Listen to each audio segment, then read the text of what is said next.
تو جناب بات کریں گے ڈرامہ سیریل عیش کے جنون کی ایپیسوڈ 16 کے بارے میں۔ اور جیسا کہ ہم لوگوں نے پرومو دیکھا تھا، سب سے پہلے تو آپ نے اپنے ریویوز اور رائے جو ہے وہ کمنٹس کے اندر ضرور ضرور ضرور شیئر کرنی ہے کہ آپ کو یہ ایپیسوڈ جو ہے وہ کیسے لگے۔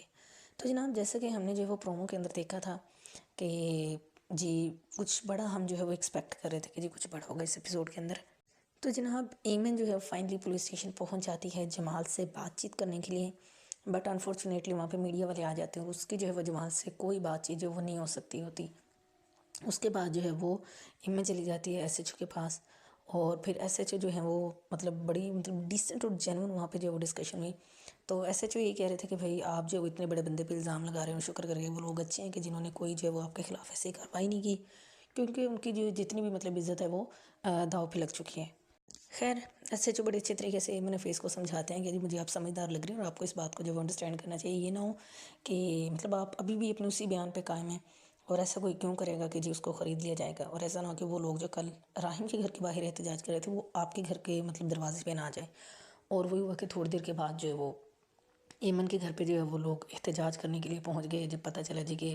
اچھا جی ایمن اس چیز کے اندر اس کا جو ہے وہ فیانس ملوث ہے، تو طرح طرح کی باتیں ہوئی، تو لوگوں نے دیکھا کہ جی راہیم پہ جو ہے وہ اس نے غلط الزام لگایا ہے۔ تو صورتحال کافی خراب ہو گئی تھی، بٹ ایٹ دا مومنٹ جو راہیم تھا اس نے اپنے ماما جی کو کال کی اور اس کی اچھی خاصی اس نے جو ہے وہ صحیح والے تگڑے ڈائلاگ پھینکے وہاں پہ کہ ایمن جو ہے وہ انوسینٹ ہے اور اس کے ساتھ غلط ہو گیا تو اس کو تنگ کرنا بند کرے اور یہ سارا جو وہ احتجاج وغیرہ جو ہے وہ ختم کرے۔ تو اس کا ماما نے بڑی صفائی دی جی کہ ایسا کچھ نہیں ہے اور تم غلط سمجھ رہے ہو۔ خیر اس نے اس کی ایک نہیں سنی اور بس وہ اپنے، کیونکہ اس کو کسی بھی بلیو نہیں ہے۔ پھر اس کے بعد اس نے انسپیکٹر کو کال کر اس کو کہا جی کہ جا کے وہ احتجاج ختم کروائے، اور فائنلی انسپیکٹر نے ٹائملی ایکشن لے کے جو ہے وہ احتجاج بھی ختم کروائے اور ایمن کی جو ہے وہ جان بچی تو لاکھوں پائے، تو اس کی جان کو جو ہے وہ سکون ہوا۔ اس کے بعد جب شہروز کی بات ہوئی کہ جی شہروز باہر چلا گیا اور اس کا جو علی نواز ہے وہ اتنا حیران اور ہوتا ہے کہ مجھ سے پوچھا بھی نہیں اور بتایا نہیں اور وہ چلے گئے، تو راہم کی وہاں پہ حرکتیں جو ہے وہ دیکھنے والی تھی اور جو کچھ اس نے بولا، خیر اس وہاں سے تو جو ہے وہ برداشت نہیں ہوا وہ چیز، بٹ پھر اس نے اپنی طرف سے علی نواز نے جو ہے وہ کوشش کی کہ وہ فائنڈ آؤٹ کرے کہ سچ کیا ہے۔ پھر اس نے اپنے سالے کو کال کی، اتنا تیز بندہ ہے فاروق کہ اس نے پانی نہیں پڑنے دیا بات پر، فوراً ساری چیز کو ہینڈل کر لیا۔ اس کے بعد یہ اپنے بھائی کو یقین دلا دیا کہ دیکھیں جی مجھے پتہ ہے، اور ایسا کوئی بھی ڈاؤٹ والی بات رہے ہی نہ۔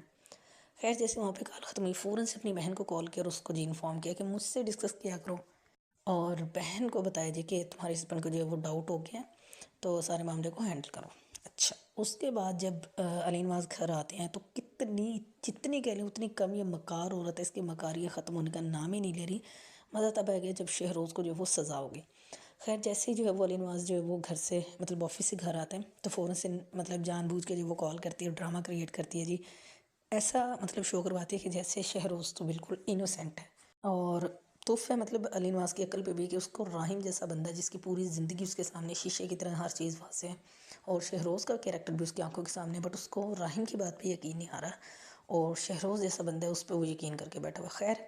وہ سچ کی تلاش میں، لیٹس سی کہ وہ کامیاب ہوتا ہے یا کہ نہیں ہوتا۔ اور ذرا آپ جو وہ ماہین کی فادر کے کام چیک کریں، اس نے اپنا وکیل جو وہ بھیج دیا، کیونکہ وہ اس نے عہد کیا کہ وہ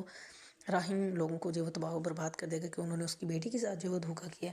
تو وہ اپنے وکیل کو جو وہ بھیجتے ہیں اور وکیل کتنے زبردست طریقے سے جا کے وہاں پہ بات کرتے ہیں۔ تو ایمن کی خواہش ہوتی ہے کہ ایمن جو وہ اپنا کیس لڑے، لیکن اس کا فادر اور اس کی مدر اس کو منع کرتے ہیں، اور ماہین کے فادر نے بڑی زبردست بات کی کہ جو غریب ہوتے ہیں، عزت دار لوگ ہوتے ہیں، مڈل کلاس ہوتے ہیں، یہ جو ہے وہ اچھا وہ پیسے لے لینے چاہیے کیونکہ قانون کے ہاتھ کچھ بھی نہیں، ان کو انصاف ملنا یہ وہ، تو بڑی جو وہ ٹیکنیکل باتیں تھیں وہاں پہ۔ خیر جب وکیل صاحب ناکام ہو کے واپس آئے، اس کی اچھی خاصی واٹ لگائی ماہین کے فادر نے، پھر اگین جو ہے وہ اس چیز میں کامیاب ہو گیا کہ اس نے ایمن سے کانٹیکٹ کیا اور اس سے ساری باتیں پوچھی اور اس کو بولا کہ جی ٹھیک ہے جی، آپ میرے آفس ہے، مجھے ڈیٹیلز بتائیں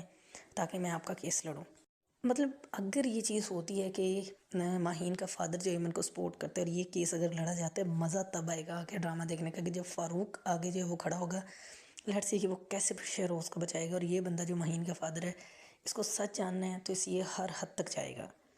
اس کے بعد جو راہیم ہے اس کو پتہ چلتا ہے کہ اس کے جو سارے پروجیکٹس ہیں، سارے جو ان پہ جو کام ہونا تھا وہ رکوا دیا، تو وہ ماہین کے فادر کی کارستانی ہے۔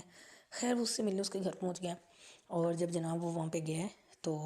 مجھے سمجھ نہیں آیا کہ پوری ایپیسوڈ میں راہیم صاحب کا جو فلسفہ جاری وہ ساری تھا، اور بنا بات کی فضول قسم کی دھمکیاں، مطلب اس کو ایک وہ جس طرح سے جینون بندہ ہے اس کو بڑی جینٹلی بیہیو کرنا چاہیے تھا وہاں پہ جا کے. ٹھیک ہے منت سماج اتنا صحیح، لیکن ایک تکسر کی جو بات ہوتی ہے کہ آپ بتا سکتے ہو ایویں شیخی ایویں جو ہے وہ شوخیاں، وہ جی میں یہ کر دوں گا آپ تو جو کریں گے کریں، آپ مجھے نہیں جانتے، میں ایسے کر دوں گا ویسے کر دوں گا، مطلب بات کو بڑھاوا دینا. ٹھیک ہے مہین کا فادر جیسا بھی ہے جو بھی ہے، تو اگر راہم جو ہے وہ جینٹلی بات کرتا تو ہو سکتا تھا کہ میٹر جو ہے وہ سورٹ آؤٹ ہو جاتا. خیر اس کو دھمکی شمکی لگا کے یہ جا اور وہ جا. Let see. اچھا دونوں ایپیسوڈز میں اتنا کچھ ہوا نہیں. ایپیسوڈ 15 اور ایپیسوڈ 16 دونوں ہی جو ہے وہ تھوڑی بور ایپیسوڈ گئی ہیں. لیٹ سی کہ آگے جو ایپیسوڈ 17 ہوگی اس میں جو ہے وہ کیا ہوتا ہے.